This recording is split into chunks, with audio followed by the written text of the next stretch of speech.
Assalamualaikum warahmatullahi wabarakatuh. Kalian akan mempelajari mata pelajaran grammar ya. Bagi kalian adik-adik yang masih setingkat SMP ataupun MTS untuk kelas 9, kalian bisa mengikutinya. Untuk kali ini dalam mata pelajaran grammar ini, materi yang akan kita bahas adalah simple past tense. Saya yakin ada beberapa dari antara kalian yang sudah mempelajari juga materi simple past tense. Intinya untuk simple past tense itu adalah kalimat ya, kalimat atau tense yang menunjukkan kegiatan atau kejadian yang telah terjadi di waktu lampau. Jadi yang perlu kalian garis bawahi di sini adalah kegiatan atau kejadian yang terjadi di waktu lampau. Ini sudah saya kasih warna merah di sini. Artinya ini yang paling garis besarnya dari pengertian past tense.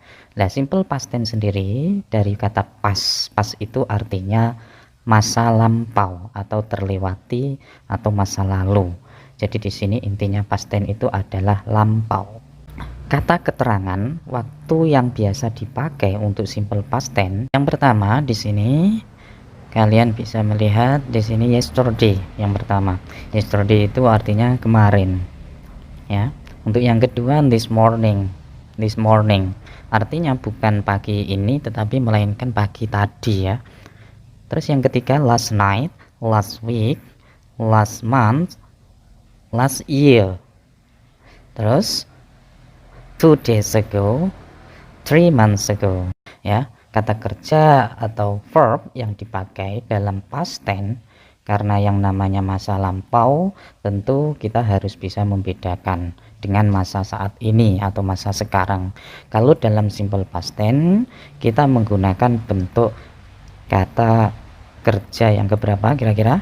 Ya, bentuk kata kerja yang kedua yang kita pakai ya. Dalam kalimat verbal tentunya ya. Kalimat verbal itu kalimat yang di dalamnya terdapat bentuk kata kerja. Maka kata kerja yang kita pakai adalah kata kerja yang kedua. Untuk rumusnya sendiri dalam bentuk positif ya, dalam bentuk positif di sini ada rumus subject plus verb to ya, subject plus verb to. Ya, yang dipakai adalah bentuk kata kerja kedua plus object. Yang kalian perlu hafalkan adalah bentuk kata kerja keduanya ini saja. Itu kalau dalam kondisi kalimat positif. Terus untuk yang dalam bentuk negatif, rumusnya adalah subject plus did not plus verb 1 plus object. Perlu kalian perhatikan di sini dalam bentuk negatif kita menggunakan kata did not ya. Kita menggunakan bentuk auxiliary verb atau kata kerja bantu did ditambah dengan kata not ya. Ini untuk membuat negatifnya.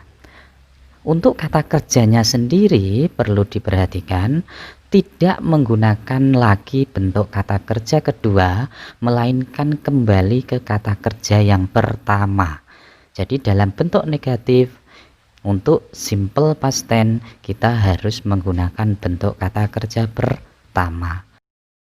Untuk yang ketiga dalam bentuk pertanyaan atau interrogative sentence ya, untuk rumusnya sendiri kita tinggal menaruh kata did ya, auxiliary verb kata kerja bantu did ini kita taruh di awal sebelum subjek seperti ini ya. Did ini kita taruh sebelum subjek. Terus setelah itu subjek plus verb 1. Ingat ini kembali lagi ke verb 1 plus object. Dari kesimpulan rumus mulai dari positif, negatif, dan pertanyaan ini kalian bisa menyimpulkan bahwa untuk bentuk kata kerja kedua yang dipakai dalam past tense itu hanya dipakai dalam bentuk positif ya. Untuk negatif dan pertanyaan kita menggunakan bentuk verb 1, bentuk kata kerja yang pertama verb 1.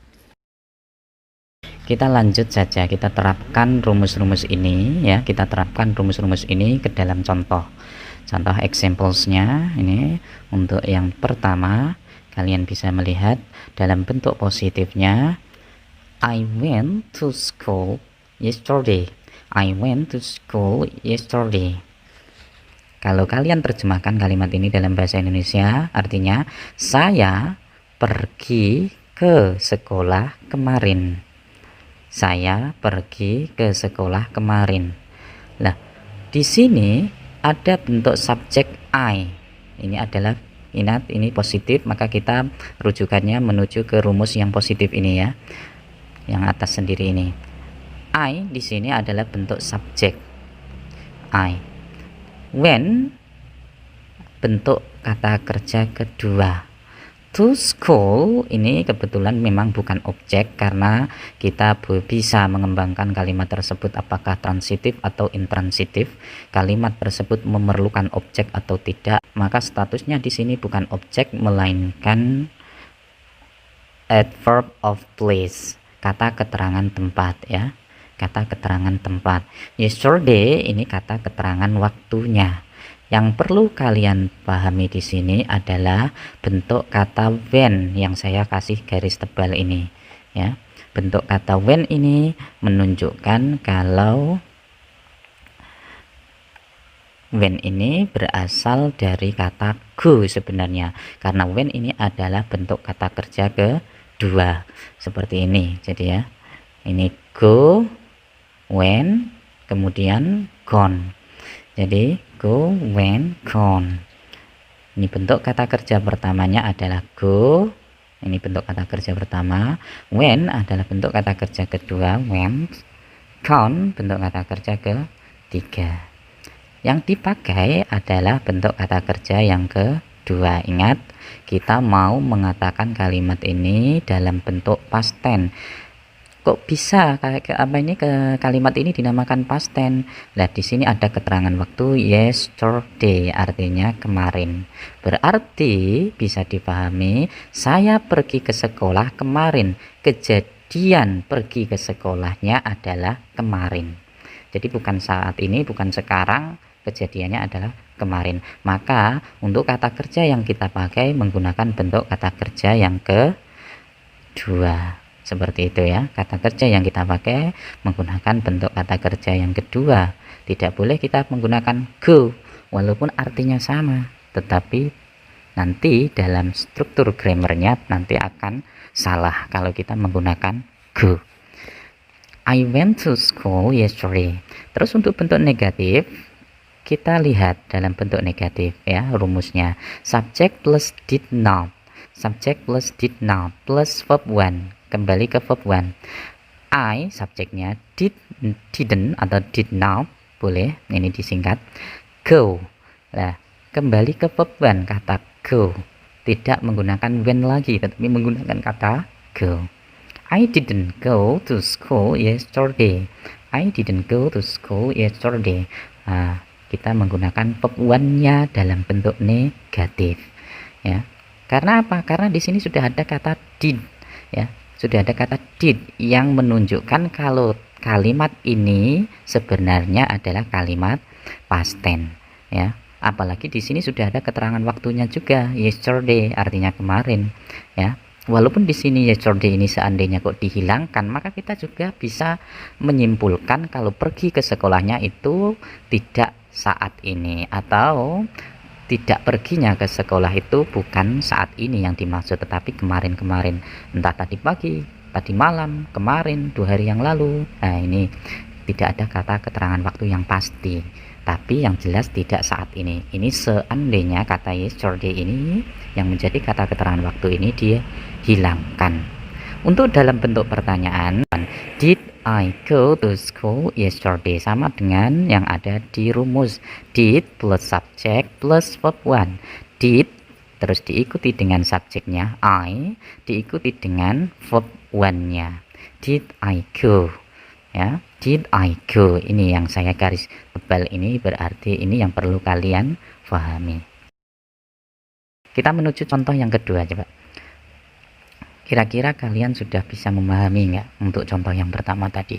Kalau belum, kalian menuju contoh yang kedua ini. Untuk yang pertama, untuk positifnya bisa kalian lihat, they played volleyball last week. They played volleyball last week. Artinya mereka bermain bola voli minggu kemarin atau minggu yang lalu. Ya, mereka bermain bola voli minggu yang lalu. They played. Kita perlu, ini yang di garis bawah apa ini yang dicetak tebal adalah kata played, ya, played. Kalian bisa lihat di sini played itu sebenarnya dari kata apa? Ya, play itu dari kata play biasa tanpa imbuhan ed. Terus di sini untuk bentuk kata kerja keduanya played dan ketiganya juga sama. Ini yang dinamakan dengan regular verb atau kata kerja yang beraturan.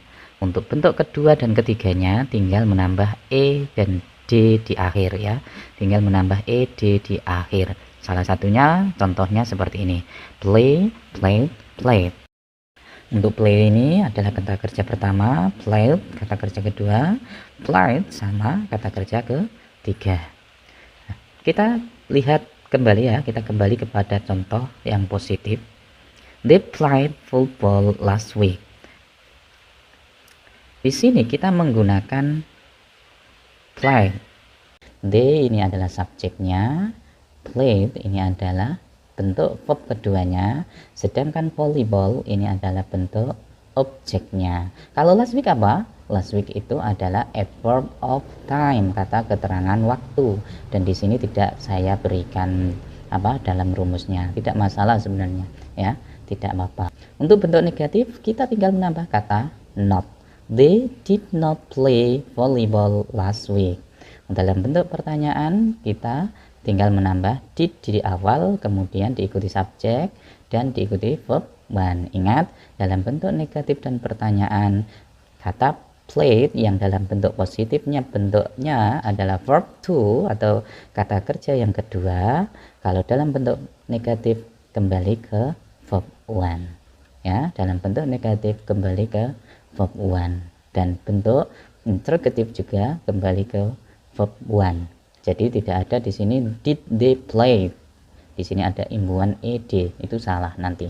Secara rumus tata bahasa Inggris itu salah kalau seandainya kalian menggunakan tambahan ed setelah play ini. Ya. Did they play volleyball last week? Apakah mereka bermain bola voli minggu kemarin atau minggu yang lalu? Kalau dalam bentuk negatif, they did not, mereka tidak play bermain volleyball bola voli last week minggu lalu. Mereka tidak bermain bola voli minggu yang lalu. Ya, saya kira itu sekian. Boleh kalian pahami lagi materi video kali ini. Kalau ada yang ditanyakan bisa kalian tanyakan lewat